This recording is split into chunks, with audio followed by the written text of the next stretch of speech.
86번째로 출애굽기 강의를 마칩니다. 오늘 사실 40장이 오늘 마지막 출애굽기지요. 원래는 1절부터 끝까지 다 읽어야 되는데 오늘 내용이 너무 길어서 34절에서 38절까지만 읽었습니다.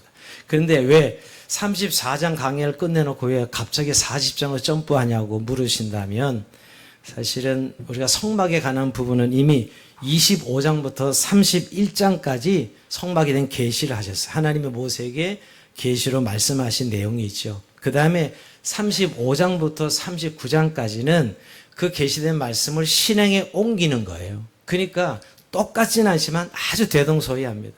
내용이 거의 중복이에요. 그러면 계시의 내용을 실행하는 거나 다를 리가 없잖아요. 그런 의미에서 사실은 강의를 하지 않아도 이미 성막 강의를 25장부터 31장을 했기 때문에 스킵하지만 내용을 우리가 모르는 내용은 아니라는 것입니다.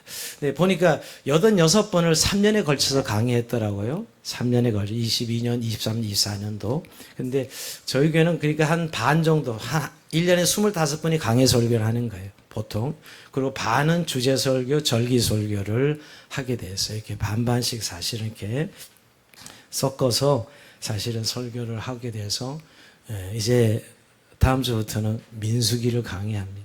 네, 민수기는 이렇게 출애굽기처럼 뭐 한 장도 띄지 않고 그냥 했는데 민수기는 좀 더 점프하면서 전체적인 윤곽을 너무 많은 시간을 한 주제에 있으면 또 많은 좀 성경을 우리가 보면서 은혜를 나눠야 되는데 민수기는 좀 강의의 방법을 중요하지 않은 부분이나 생각할 수 있는 생각하고 강의 설교를 진행해 나갔습니다. 자, 오늘 출애굽기 총정리입니다. 출애굽기 정리의 시간이에요. 여러분 출애굽기 이렇게 3년 동안 살펴보면서 뭘 여러분이 깨닫고 느끼고 교훈을 받으셨습니까? 사실 출애굽기는 우리의 신앙 여정이 어떻게 시작되며 또 하나님께서 죄인들 가운데 거하시는 일이 어떻게 가능한지, 죄인인 우리에게 하나님이 어떻게 거하시는 일이 가능한지, 그리고 하나님 인도하심을 받아서 이 길을 걷는다는 것이 무엇인지를 출애굽기를 통해서 배웠습니다. 근데 출애굽기 주제를 한마디로 이야기하려면 첫째 주 강의 때 얘기했지만 구원 이야기죠. 이스라엘 백성의 구원 이야기요. 저와 여러분의 구원 이야기입니다.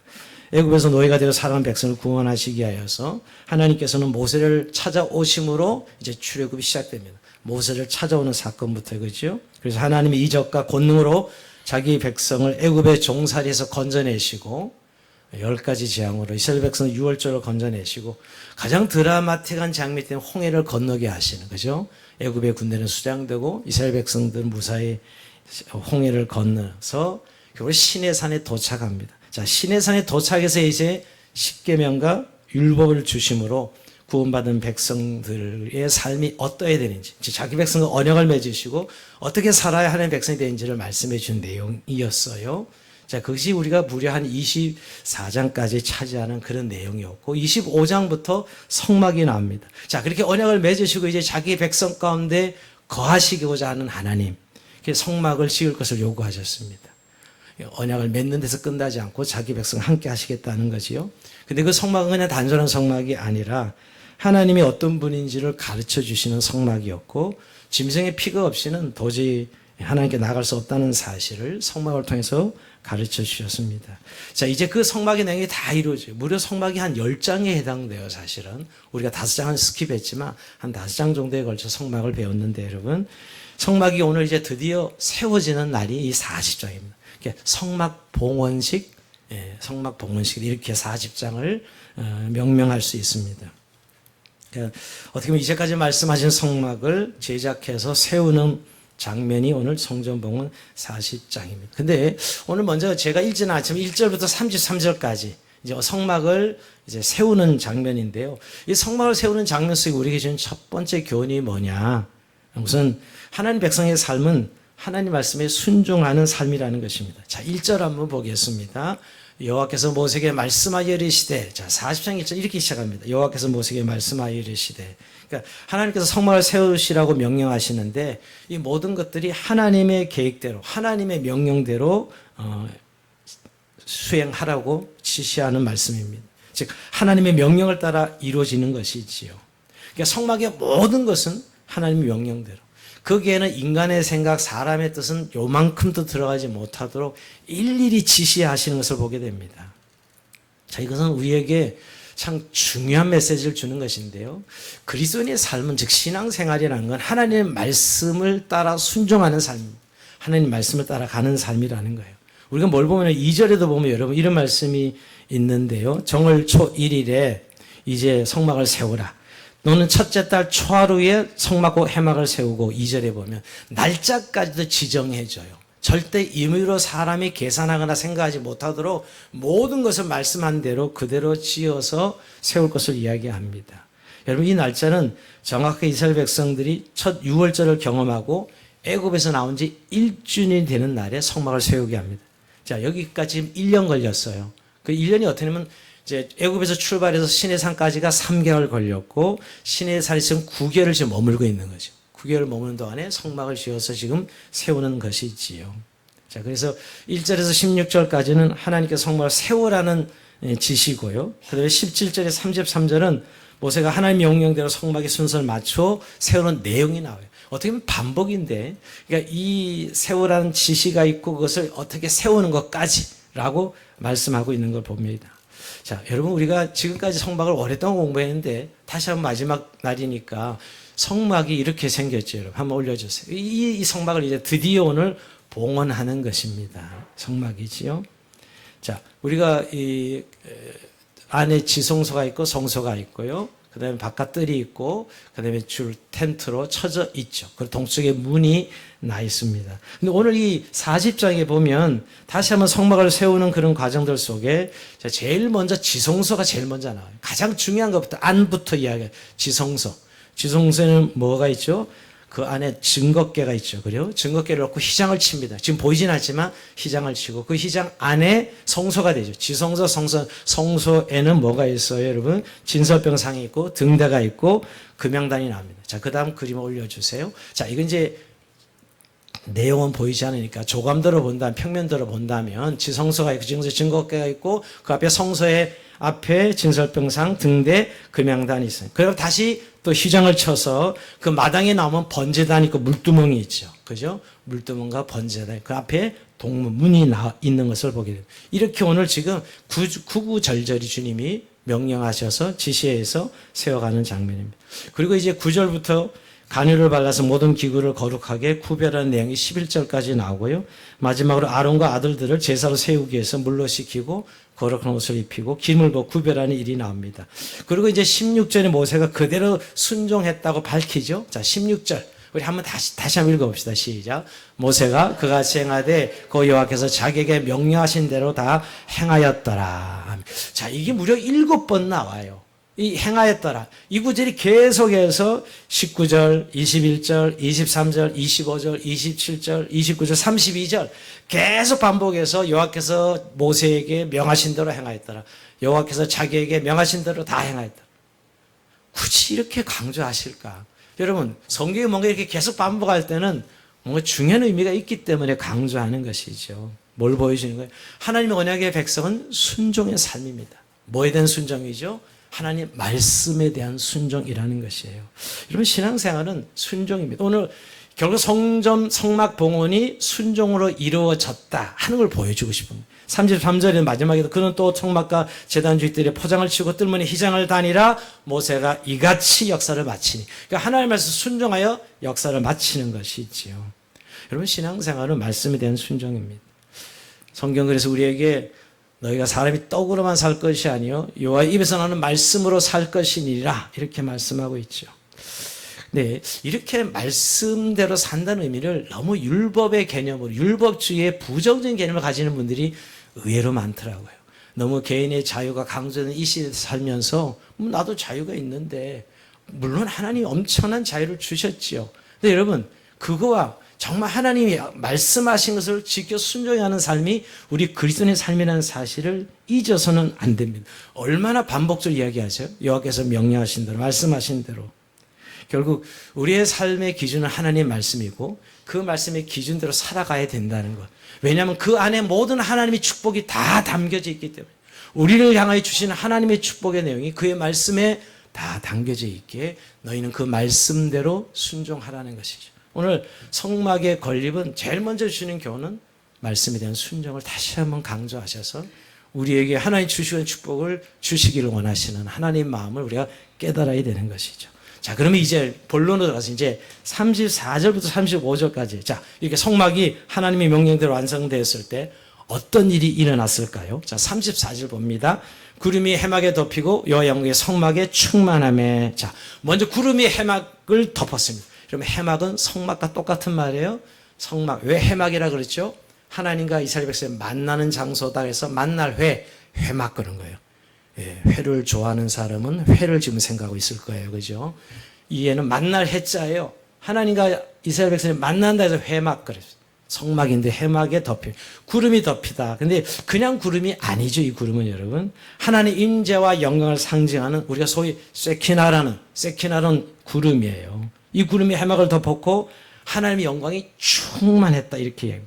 그것도 모자라서 35절에 한 번 더 반복해요. 35절에 모세가 해막에 들어갈 수 없었으니 이는 구름이 해막 위에 덮이고 여호와의 영광이 성막에 충만함이었으며.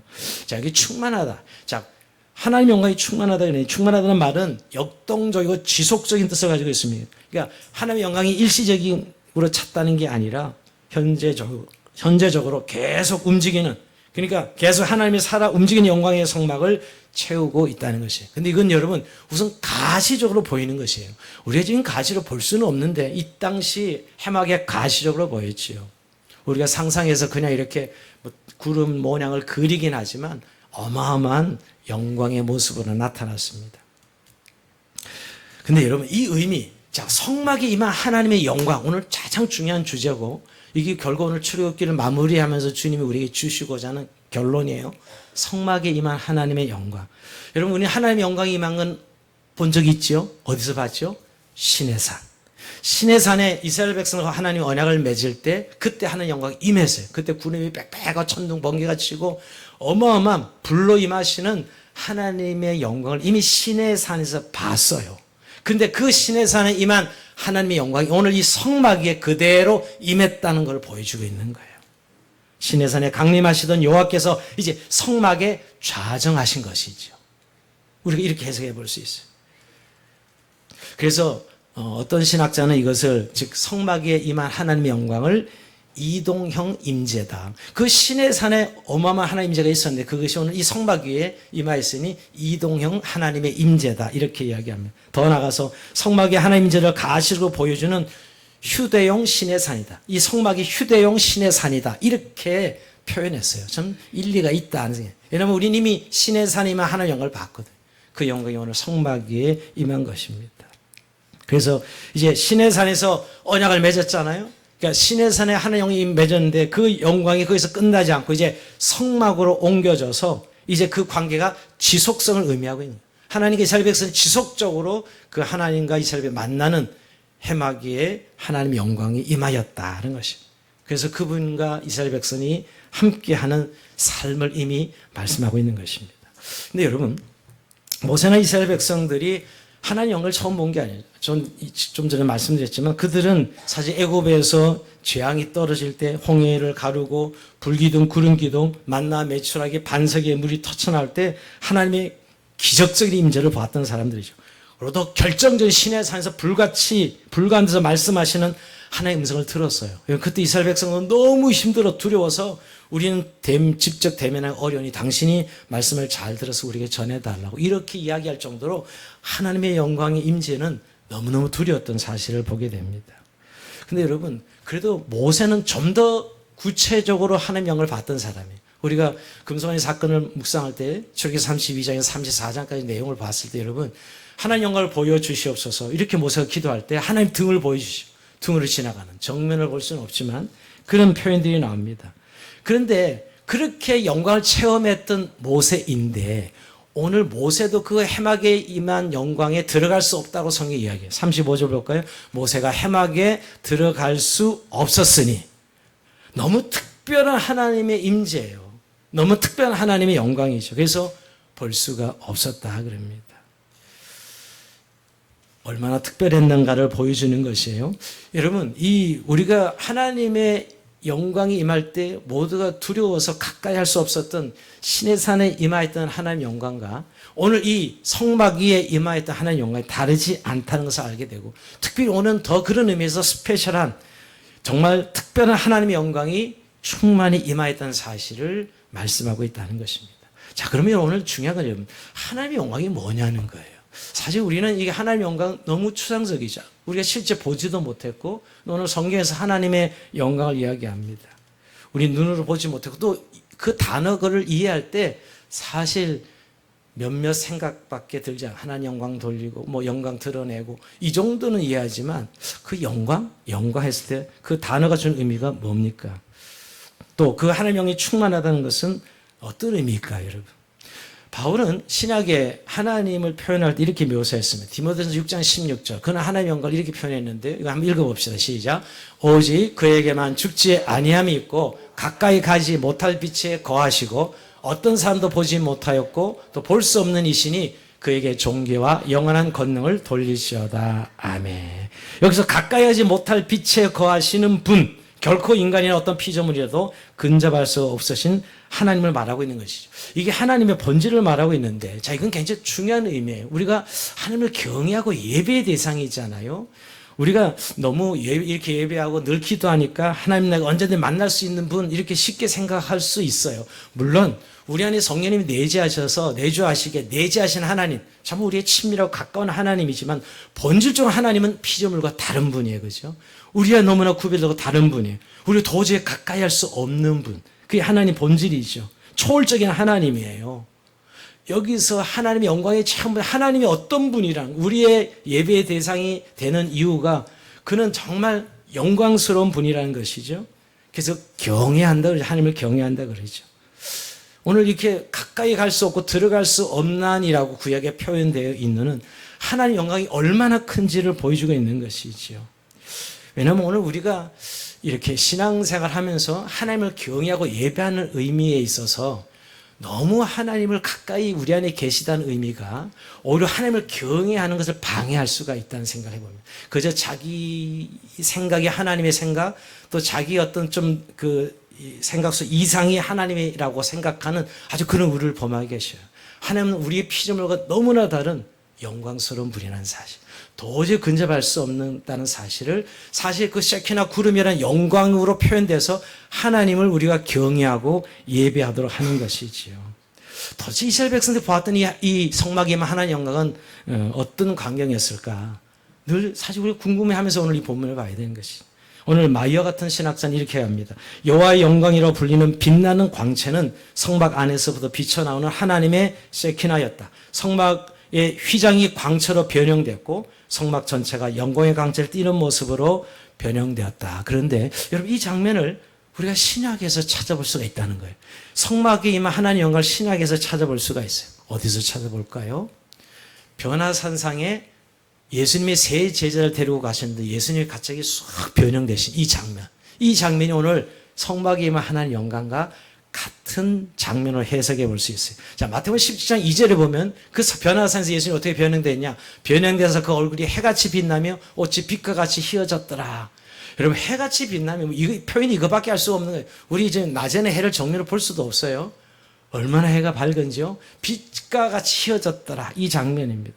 그리고 더 결정적인 것은, 이 영광의 결정적인 것은 이제 17장 5절인데요. 말할 때 호련히 빛난 구름이 그들을 덮으며 구름 속에 소리가 나서 이르시되 이는 내 사랑하는 아들이요 내 기뻐하는 자이니 너희는 그의 말을 들으라 하시는지라. 이는 내 사랑하는 아들이다 하고 하늘에서 음성이 들린 거예요.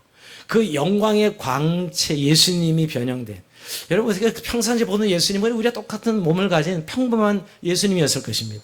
근데 제자들이 변화산에서 예수님 변형을 보고 너무너무 놀란 것이죠. 자지러지는 것이죠.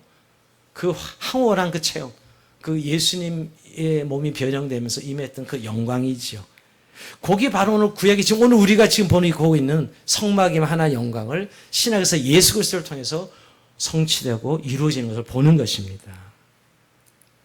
자, 이렇게 우리가 사실은 성경이 성경을 해서 봐야지 우리가 상상력을 동원한다 그래서 우리가 그것을 알 수 있는 일은 아니죠, 여러분. 결국 이 구름이 세케나 구름이 성막을 덮었던 그 구름은 하나님 영광과 임재를 드러내는 구름이요. 자, 결국 이 완성된 성막에서 이렇게 일어난 일은 성막의 완성이 주님의 몸에서 일어난 일로, 성막의 완성이 예수님의 몸에 일어난 일로 이렇게 표현하고 있다는 거예요. 우리가 여기서 오늘 하나님의 영광을 해석하고 하나님의 영광을 봐야 된다는 것입니다. 결국 여러분, 오늘 이 성막에 하나님의 영광이 충만했다는 것은 내가 너희와 언약을 맺고 이제 너희와 함께 하겠다는 거예요. 함께 할 뿐만 아니라 너희와 동행하시겠다는 것입니다. 동행하시겠다는 것이. 그런 의미에서 결국 하나님이 자기 백성들에게 이제 성막에 임하여서 그 영광을 보여주시고 내가 너희들과 이제 영원토록 함께 하겠다는 걸 보여주는 것인데, 그것이 결국 신약시대 오신 예수님이죠, 여러분. 그 구약의 성막을 육체로 오시고 오늘 여러분 그 성막에 거하셔서 오신 분이 예수님이거든요. 그러니까 결국 우리가 출애굽기를 공부했지만 출애굽기는 예수님을 공부한 거야, 결국은. 우리가 86번째 강의했지만 결국 다 출애굽기는 모세 이야기가 아니라 예수님 이야기였다고요. 그 예수 그리스도의 영광을 보며 하나님의 임재와 동행을 누리는 삶을 약속하신 것이 오늘 이 출애굽기 마지막 말씀인 것이죠. 여러분, 결국 오늘 한번 잘 생각해보세요. 출애굽기를 통해서 우리가 전부 예수님에 대해서 배웠어요. 유월절 어린 양, 예수 그리스도죠. 여러분, 그들이 구원받는 날 유월절 어린 양에서 구원받았지 않았습니까? 여러분, 강해 나왔을 때 그들이 하는 인도를 받는 것, 길 대신 예수님을 말씀하신 것이고, 홍해를 건넜습니다. 세례받는 것이죠. 고린도서 10장 2절에 보면 세례받는 것, 홍해 건너는 세례받는 걸 표현했고, 하늘에서 만나가 내 먹었어요. 만나, 이 생명의 떡, 예수 그리스도를 상징하는 거잖아요. 반석에서 물이 터졌습니다. 물도 역시 예수 그리스도의 생명수를 말씀하고 있는 것이죠. 생수를 말하는 거거든요. 그리고 여러분, 놋제단, 우리가 성막의 기구도 마찬가지예요. 놋제단 그리스도의 십자가를 말하는 것이고, 물두멍 우리의 죄를 씻는 것을 말하는 것이고, 진설배상 우리의 일상의 모든 필요를 하나님 앞에 나아가시는 그리스도를 말하는 것이고, 금등대는 우리의 생명이 되시고 빛 되시는 예수님을 말하는 것이고, 금양단은 우리의 유일한 중보자가 되시는 예수님. 그리고 증거계 속죄서는 정말 우리를 자기의 피로 우리 죄를 속하시는 예수님. 이게 전부 예수님에 대한 이야기예요. 여러분, 구약의 공부가 결국 우리가 율법을 공부하는 게 아니라 신약의 예수님이 어떤 분인지를 공부하는 것이 바로 구약 성경인 것을 우리가 깨닫게 됩니다. 결국 출애굽기는 예수 그리스도의 이야기입니다. 그런데 이제 모형이죠. 예표지요. 그 실제가 누구예요? 그 하나님의 영광, 성막이면 하나님의 영광은 결국 예수 그리스도로 성취되는 것을 말씀하고 있는 것입니다. 그래서 구약의 모든 것이 확연하게 예수님이 오셔서 성취되는 것입니다. 그래서 이처럼 새끼나 구름이 덮이고 이와 영광이 충만이 되어 형용할 수 없는 광채로 빈다던 그 성막은 결국 예수 그리스도께서 이제 모형이 아니라 실제에 성취되었죠. 자, 이 성경 요한복음 1장 14절입니다. 자, 이거 한번 읽어봅시다. 시작. 말씀이 육신이 되어 우리 가운데 거하심에 우리가 그 영광을 보니 아버지의 독생자의 영광이요 은혜와 진리가 충만하더라. 우리가 그의 영광을 보니 그랬습니다. 그의 영광을 보니. 여러분, 예수님 육체로 올 때는 우리와 같은 그런 몸이었을 것입니다. 근데 그 육체는 신성 모든 신성 충만하신 하나님의 영광을 본다라고 표현하고 있습니다. 이것을 히브리서 기자는 여러분 1장 3절에 보면 이는 하나님의 영광의 광채시요 그 본체의 형상이시니라. 그의 능력의 말씀으로 만물을 붙드시고 죄를 정결하게 하는 일을 하시고 높은 곳에 계신 지극히 크신 이의 우편에 앉으셨니, 이렇게 표현하고 있습니다. 그 영광, 결국 예수 그리스도의 영광이죠, 여러분. 독생자신 성자 하나님의 영광이고 그 영광의 본질 은혜와 진리가 충만하더라. 은혜와 진리가 충만함. 이게 하나님의 본성입니다. 하나님의 속성이죠, 여러분. 사도 바울은 이 영광을 이렇게 표현하고 있어요. 고린도서 4장 6절에 보면 여러분, 어두운 데 빛이 빛이라 말씀하시던 그 하나님께서 예수 그리스도의 얼굴에 있는 하나님의 영광을 아는 빛을 우리 마음에 비치셨느니라, 이렇게 표현하고 있어요. 즉 사도 바울이 부활하신 예수님을 보았을 때 그는 예수님에게서 하나님의 영광을 아는 빛을 봤다는 거예요. 하나님이. 결국 우리가 여러분, 결국 예수 그리스도의 얼굴인 하나님의 영광을 아는 빛을 본 자들이 바로 성도들이에요. 우리가 그래서 2000년이 예수님이 평범한 육체로 오셨으나 우리가 그를 나의 주, 나의 하나님으로 부르잖아요. 그래서 우리가 구원받은 거예요. 그 영광의, 즉 하나님의 영광을 그 얼굴에 가지고 오신 분. 결국 우리가 지금 구약을 공부하면서 예표와 그림, 모형이라 하면서 예수님이 오셔서 이 모든 실체가 이루어지는 것을 우리가 확증하는 것이죠. 그래서 여러분, 이 오늘 성막에 임한 하나님 영광을 보면서 저는 어떤 그림이 그리지냐면 예수님께서 고난받아서 십자가에 죽으실 때 십자가에서 다 이루었다 하시죠. 다 이루었다. 오늘 성막을 지었을 때 다 완성될 때, 그러고 나서 오늘 셰키나 구름이 임한 하나님 영광이죠. 그러고 나서 우리에게 예수님 십자가에 죽고 부활하셨고 승천하신 다음에 우리의 성령이 임하시고 뭐예요? 우리와 영원토록 함께 하시는 예수 그리스도. 우리의 구원 이야기예요. 사실은 이 성막 이야기가 여러분. 결국 여러분, 우리가 그리스도께서 다 이뤘다. 그 결과가 뭐예요? 결국 그 결과 우리 안에 영원토록 하나님이 거하시는 축복이죠. 즉 하나님 임재와 축복을 누리는 삶. 이게 구원받은 하나님의 백성들의 삶이라는 것이에요. 그래서 출애굽기는 여러분 이제 40장은 끝나지만 이스라엘 백성의 광야 여정은 끝나지 않습니다. 오히려 이제 시작일 뿐이에요. 근데 그 시작이 아주 영광스럽습니다. 성막에는 하나님 영광을 보면서 이제 왜 영광스러우냐? 하나님의 임재와 동행이 있기 때문이죠. 그래서 여러분 이제 마지막 이 40장 36절에서 38절은 이스라엘 백성들이 어떻게 걸어가는지, 인생의 여정을, 이 광야 여정을 어떻게 걸어갈지를 말씀하고 있는 것이에요. 36절 볼까요? 구름이 성막 위에서 떠오를 때는 이스라엘 자손이 그 모든 행진하는 길에 앞으로 나갔고, 자, 성막에 덮어둔 하나님 임재의 구름이 떠오르면 이제 떠날 채비를 갖추고 떠나라는 하나님 인도하심이었어요. 근데 여러분, 자, 짐을 챙겨서 아침이 되어 떠나려고 하는데 구름이 안 떠요. 그럼 출발할 수 없는 거예요. 아침이 되어도 하나님의 구름이 뜨지 않으면 출발할 수 없습니다. 37절 볼까요? 구름이 떠오르지 않을 때는 떠오르는 날까지 나가지 아니하였으며, 그러니까 스스로 판단해서 나갈 수 없는 것이죠. 하나님의 구름이 뜨면 그들이 행진하고 나가는 것이죠. 근데 이 여호와의 구름, 이 세케나는 놀랍게도 낮에는 성막 위에 구름으로 보이지만 밤에는 어떻게 보이죠? 그 구름 가운데 불이 솟아나고 있어요. 낮에는 구름이었는데 밤에는 불이 솟아나고 있어요. 그들을 보호하시는 관점에서. 그래서 38절, 낮에는 여호와의 구름이 성막 위에 있고 밤에는 불이 구름 가운데 있음을 이스라엘 온 족속의 모든 행전하는 길에서 그들을 눈으로 보았다. 그래서 우리가 구름 기둥, 불 기둥 이야기하는 것이 이스라엘을 인도하시는 하나님이십니다. 여러분, 자, 오늘 결론, 이 성막에 나타난 하나님의 영광이 뭐냐는 것이에요. 결국 이스라엘 백성들 이 성막에 완성돼서 임한 이 하나님의 영광이 뭐죠? 결국 하나님의 영광은 하나님의 임재와 동행인 것이에요. 우리가 영광 그러는데 가장 중요한 개념이 하나님의 영광의 내용이 가장 하나님께서 자기 백성 임재하시고 동행하시는 것이죠. 여러분, 바로 교회가 그것이에요. 교회가 그것입니다. 이런 신약의 교회가 뭐예요? 하나님 임재와 동행이 있는 것이지요. 교회는 하나님 언약 백성의 공동체입니다. 교회는 인간의 지시를 받는 것이 아니에요. 교회는 뛰어난 인간의 탁월한 지혜에 의해서 움직이지 않습니다. 하나님께서 당신의 영을 충만하게 하사 이 땅의 유일한 공동체가 교회입니다. 성령이 거하시는 성전이고 그리스도의 몸이지요. 그래서 이 교회의 가장 큰 특징은 하나님의 임재와 동행을 보여주는 것이 교회여야 돼요. 그것이 거룩이지, 여러분. 거룩이에요. 우리는 자꾸 도덕적인 너무 이런 개념. 여러분께서 정말 안 믿는 사람이 교회 왔을 때 제일 먼저 볼 수 있는 모습이 이것을 하나님과 함께하는 성도들의 모습, 그리고 하나님 인도하시는 모습을 볼 수 있어야 되는 것이죠. 근데 여러분, 하나님의 임재와 동행을 누리는 성도들의 삶의 반응은 뭐죠? 예배입니다. 예배자지요. 그래서 여러분, 하나님을 아는 사람들이 예배하는 것입니다. 그래서 늘 하나님을 경외하는 그런 경외가 늘 교회 공동체에 있는 것이에요. 우린 교회 그러면 너무 교제, 또 교회 그러면 너무 종교적인 어떤 틀, 이런 간섭들, 이런 것이 더 연상이 되죠. 그러나 여러분, 교회는 하나님 임재가 있고 하나님을 아는 사람들이 예배하는 것이에요. 근데 우리는 교회 그러면 아직도 종교적인 판타지, 신비적 체험, 이런 것을 기대하는 교회의 견을 가진 분들이 의외로 많더라고요. 또는 반대의 분들은 어떤 딱딱한 율법을, 하나님의 이 성경을 그냥 어쩔 수 없이 지켜야 되는 이런 개념의 교회관을 생각하는 분들이 의외로 많습니다.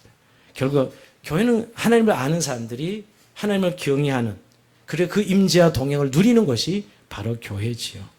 근데 오늘날 사실은 한국 교회 안에서 저는 가장 큰 문제는 뭐냐면 교회 하나님을 모르는 사람들이 많다는 것이에요.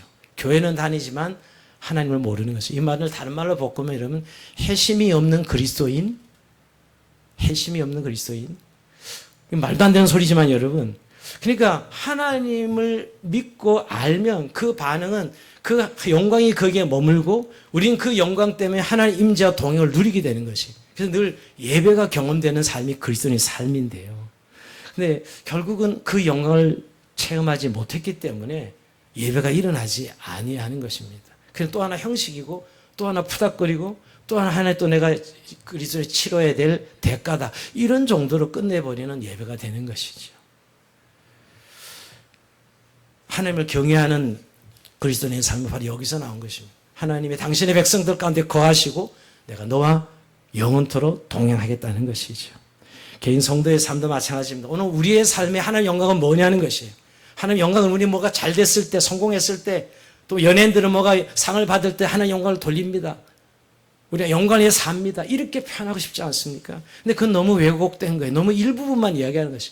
오히려 고난과 어려움과 아픔에 있더라 하더라도 여전히 그 언약의 하나님 나와 함께 하시고 그 하나님과 함께하는 삶을 말씀하고 있다는 것이죠. 내가 영원토록 너희와 항상 함께 있으리라. 성령님이 그 안에 계셔서 영원토록 떠나지 않겠다 함께 하시는. 그러니까 그리스도의 삶은 더 이상 이제 홀로 가는 길이 불가능해요. 저 구원의 완성 천국의 여정에 그 길까지 이제 하나님과 동행하는 삶이, 즉 그 동행하는 삶을 통해 하나님의 구원을 이루는 삶입니다. 제가 지난번에 철로역정 이야기를 드렸지요. 우리가 어릴 때 존 보니의 철로역정 이야기를 책을 읽기도 하고 또 중고등부 수련회 하면 늘 이렇게 마지막 날에는 철로역정을 했었어요. 저는 중고등부 한 10년 동안 제가 지도했기 때문에 그때마다 애들 가장 무서운 공동묘지에다가 애들 밀어넣어서 마지막 주님을 의지하지 아니할 수 없도록 그런 프로게임도 만들고 그랬는데 이번에 필그림 하우스에 가서 이렇게 철로역정을 만드는 걸 보니까 참 종합적으로 만들었더라고요. 근데 결국 그 그리스도인이 그 천성을 가는 그 걸음걸음이 홀로 걷는 걸음이 아니라 그게 유혹도 있고 핍박도 있고 환난도 있고 그 어떤 걸음 일이 있지만 결국 하나님과 동행하는 걸음이라는 거예요. 여러분 결국 오늘 이 성막이면 하는 영광의 장면이 예수님이 십자가에 죽으셔서 다 이뤘다 하시고 내가 세상 끝날까지 너희 항상 함께 있으리라. 바로 이 장면이 오늘 이 40장 장면이라. 이게 성막에 임한 하나님의 영광이지요. 그러게 여러분 교회는 2000년 동안 성도들이 온갖 종의 핍박을 받고 모든 믿음으로 인해 모든 불이익과 손해와 불편을 감수하면서도 믿음의 삶을 여전히 이어오는 것이죠. 그래서 그렇게 고백하는 성도의 고백이 있습니다. 우리의 보상은 주 예수 그리스도께서 우리와 지금도 그리고 영원히 함께 하신다는 사실이다. 우리의 최대의 보상은 예수님께서 우리와 함께 하신다는 거예요. 여러분 맞습니다. 오늘 우리의 삶도 그리스도의 임재와 동행이 우리 인생의 최고의 영예고 보상인 것이죠. 우리가 마지막 죽음의 요단강을 건너갈 때도 그렇게 말할 수 있어야 됩니다. 주님 약속하신 대로 종의 평생에 한 번도 종을 떠나시지 않고 함께 하셨습니다. 감사합니다. 주님과 함께 걸은 인생의 모든 여정이 저에게는 은혜였고 영광이었고 보상이었습니다. 라는 것이에요. 오늘 출애굽기 마지막 36, 37, 38절에 보여지는 게 뭐예요? 하나님 영광이 그의 성막에 떠나지 않고 계속 그들을 인도에 갔다는 걸로 끝나는 겁니다. 여러분. 그 마태복음 28장 20절 마지막도 세상 끝날까지 너희와 항상 함께 있으리라. 그게 마지막 구절이듯이 여기도 그의 백성과 함께 하신 하나님이 그들과 함께 동행했다는 것이에요. 여러분 그러면 하나님 영광이라는 단어를 쓸 때 그의 임재와 동행의 관점에서 그 영광을 써야 돼요. 오늘 말씀을 마칩니다. 우리가 하나님 영광이라는 단어를 쓸 때마다 우리는 뭔가 이상한 뭔가 화려하고 성공이나 어떤 내 기대대로 됐을 때 영광이라고 생각하고 그러지 못할 때는 영광이 아니다고 생각하는지 모르겠습니다. 근데 여러분 오늘 출애굽기 주제가 뭐였어요? 결국 여러분 하나님의 영광이었어요. 왜 이스라엘 백성들을 구원했어요? 하나님의 영광을 위해서. 왜 이스라엘 백성들 그 모든 홍해를 건너고 이스라엘 백성이 건넜을 때 하나님의 영광을 위해서. 강에서 그들 예배하기 위해서 하나님의 영광을 위해서. 10가지 재앙을 일어날 때도 하나님 당신의 이름을 드러내고 영광을 위해서. 여러분 결국 하나님의 백성을 구원하신 목적이 하나님의 영광인데 그럼 그 영광이라는 단어를 피상적으로 영광을 돌린다 그랬을 때 우리는 뭔가 하나님이 크게 기적처럼 드러났을 때 자꾸 하나님 영광이라는 것으로 표현하고 싶어 하지요. 근데 결국 여러분 우리의 삶에 내내 임하시는 하나님의 영광을 우리가 기억해야 된다는 것이에요. 어떤 분들은 예전에 제가 그런 얘기를 들었습니다. 하나님조차고 우리가 구원받았으니까 모두 하나님 영광 우린 뭐야 그럼 뭐 이런 이야기를 하시더라고. 왜 하나님 우리를 구원하시는데 우리 이렇게 어려움이 많고 고난이 많고 위기 가운데 살고 왜 이렇게 힘들게 살아가냐고. 구원하셨다면서.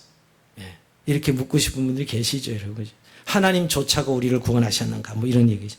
하나님 아는 지식이 꼬여져 있는 죄인이 보이는 전형적인 반응입니다, 사실.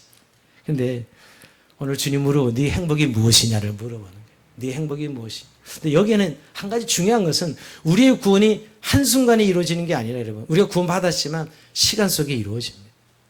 시간 속에 이루어져요. 철로 역정이 그 여정 속에 구원이 이루어져요. 그래서 좋은 일, 나쁜 일, 고난, 위기 모든 걸 통해서 결국 우리가 그분과 동행함으로 결국 이루어지는 구원이지요. 그게 하나님의 영광입니다. 근데 그렇게 오늘 네 행복이 무엇이냐라고 물어보는 건 정말 하나님을 영광스럽게 하는 그런 삶은 하나님과 함께하는 삶인 것이에요. 그러니까 그 고난과 한란과 어려움 속에 하나님과 함께하는 삶을 통해서 우리가 하나님께 영을 돌리는 것이지요. 오늘 40년 강해 생활을 그래서 말씀하고 있는 것입니다. 강해 생활을 가운데 이들이 어떻게 하나님과 사실 살아가지요?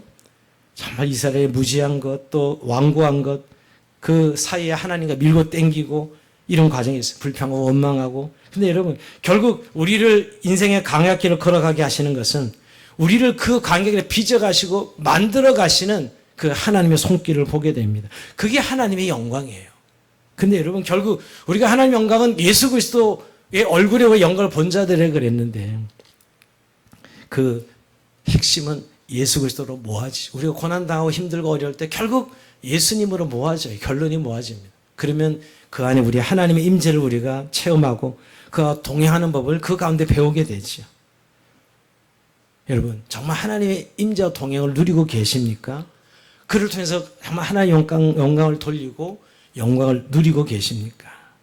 우리의 삶에 임한 하나님의 영광을, 정말 예수 그리스도의 그 영광을 우리가 매일매일 매순간 삶에 누리면서 한 걸음 한 걸음 나아가는 저희 여러분 삶이 되길 주의 이름으로 축원드립니다. 자, 우리 찬송하면서 주님 앞에 잠시 기도의 시간 가집시다.